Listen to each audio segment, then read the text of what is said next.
Welcome back for part 2 of the timing belt and tensioner replacement.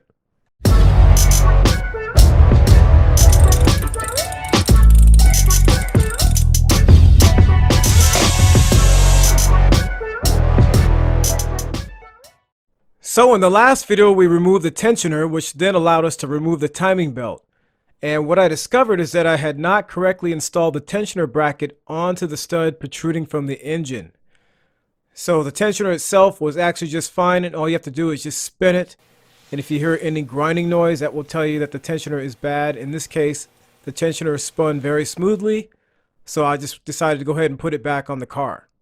Alright, so I'm going to fast forward here, and I've installed the tensioner back on the engine without the spring. Also, I have not tightened down the tensioner bolt just yet. And I'll re-emphasize this as I've done all along in this video. You want to make sure you check your timing marks, make sure those are lined up on the cam pulleys, and also that the arrow on the oil pump is lined up with the crank gear arrow. Now, since it's hard to see in this area, I went ahead and routed the timing belt per the diagram. Then we'll tackle the toughest part of installing the timing belt, which is getting it back onto the right cam pulley.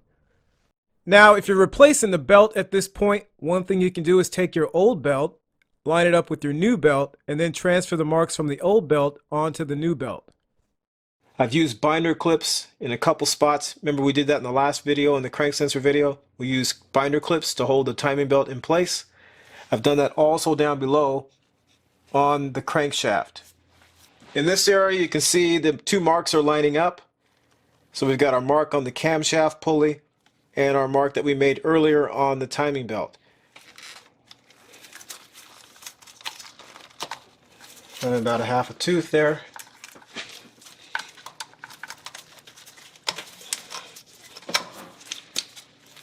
Alright, so what I'm going to do now is put the spring back on. So the spring goes down here, it goes in this orientation. So right on the end of the tensioner bracket, hook it on there, in that hole, and then I need to pull it all the way over to this peg. So I've got some pliers.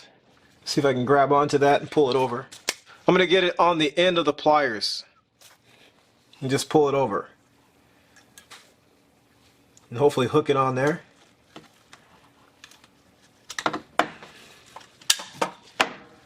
There we go. Alright, so now we've got the timing belt on. What I'm going to do is tighten down the tensioner bolt to 31 foot-pounds.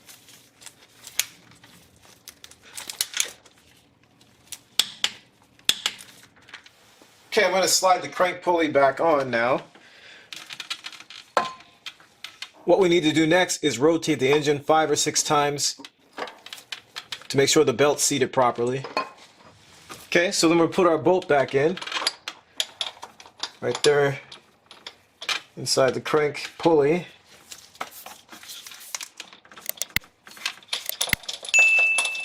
Okay, so then I'm going to rotate the engine 5 or 6 times clockwise.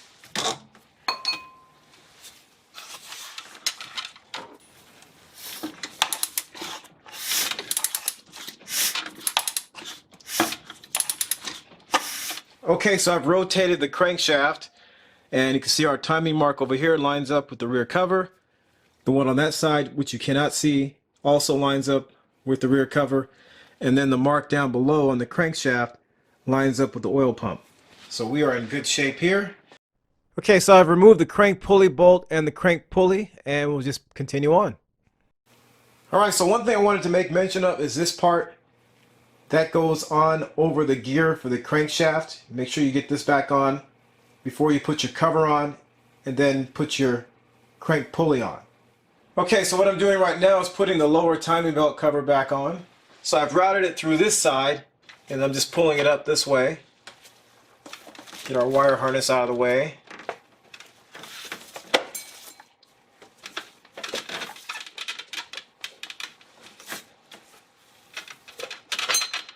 There we go. That's back on. Just need to put all the bolts back in. Those are all 10 millimeters. I've shown you exactly where those bolts go. Okay, so I'm going to put the crank pulley back on. Now that I've got the lower cover on. Drop that down here.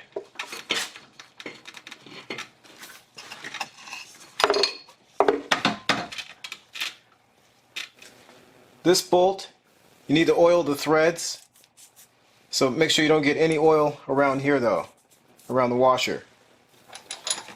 Okay, so I'll put the bolt in, screw that in by hand. Okay, that's in by hand.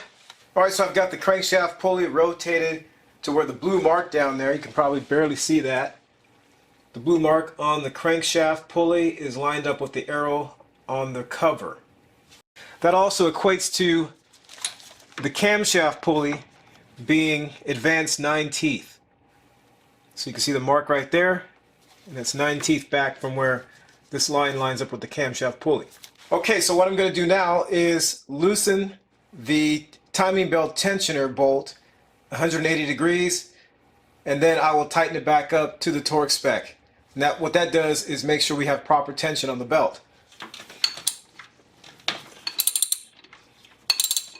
That's probably good. 12 millimeter once again. There we go.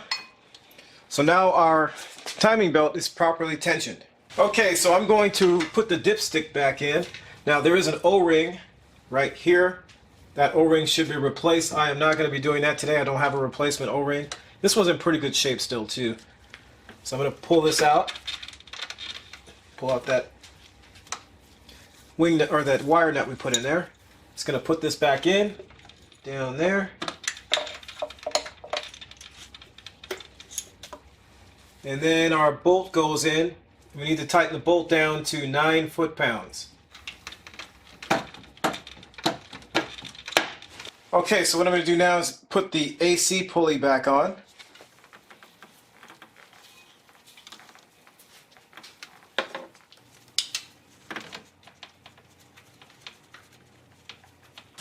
Okay, to get the second bolt in, I need to slide the pulley up on the bracket, and then I'll fish it in there. I've got a socket to kind of hold it in my hand here.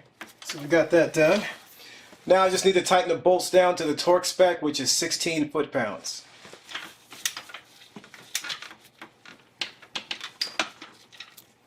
And our second one.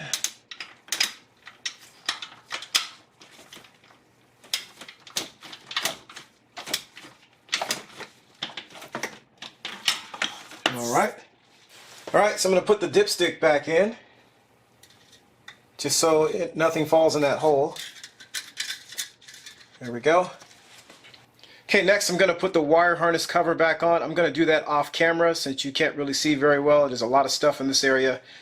So I'll do that off camera. There's a bunch of bolts. There's one here, one over here, and then there's one over here. And the rest are just a bunch of clips that snap back into place. Okay, so let's go ahead and tighten the crank pulley bolt down. So I've got the pulley tool. There's our breaker bar. The breaker bar is resting on the other side this time instead of on the left side. So what we're going to do, I've got the torque wrench. I've got my really big heavy duty torque wrench. This one goes up to 250 foot-pounds. Get this in here. This is going to be a lot of work to get this tight. I guess I didn't say that already. Torque spec is 174 foot-pounds, so quite a bit of torque.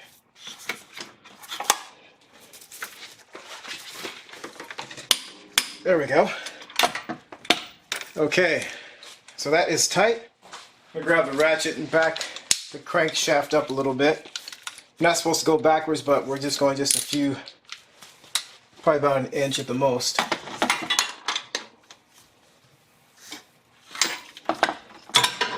Go. Pull the tool out with the breaker bar. Alright, so we are basically done here. There are, of course, a few steps you need to take in order to put your car fully back together. So that includes installing the upper timing covers and the intake, reinstalling the drive belts, reinstalling the spark plugs if you remove those, and then also reinstalling the splash shield. So I'll put information in the description below to help you get through that process, and that's pretty much it.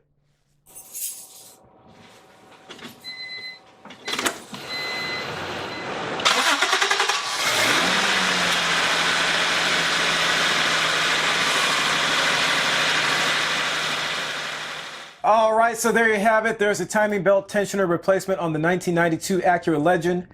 It takes a bit of work to get to that timing belt tensioner, and I know it's probably a little bit nerve-wracking for people to be messing with timing on these cars. These actually are really pretty simple. There's a lot of marks to help you out and keep things in order. So hopefully this information was helpful, and thanks for watching.